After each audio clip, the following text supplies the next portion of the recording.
National test scores released last week show American students are doing better in science, but still lag behind students in many countries. Teachers and classrooms around the area are working to change that.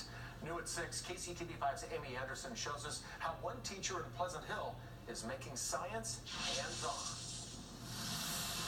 There is a trend in teaching that goes well beyond textbooks, and some say it makes all the difference. Dr. Gray. That helps a lot. Oh, is this the insulin? It's yellow as well. Remember your old science class? One drop, all right? It probably wasn't much like this one.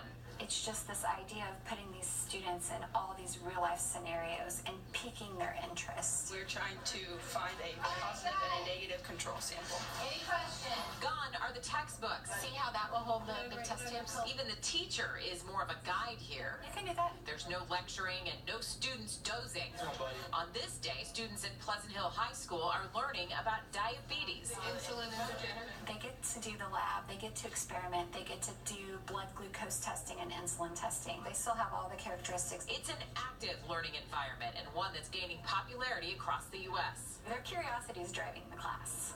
And they're learning the same thing, they're just learning it in a really different way. They're just more engaged, they can relate to it. You can see these brain scans from a study at the University of Chicago. The student on the left was thinking about an action he or she learned in a hands-on environment.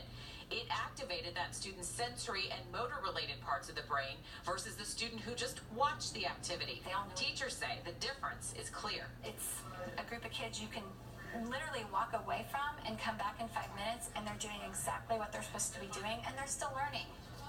That wall of textbooks you saw in the story, the teacher tells me they're there for reference only, just for when the students need them.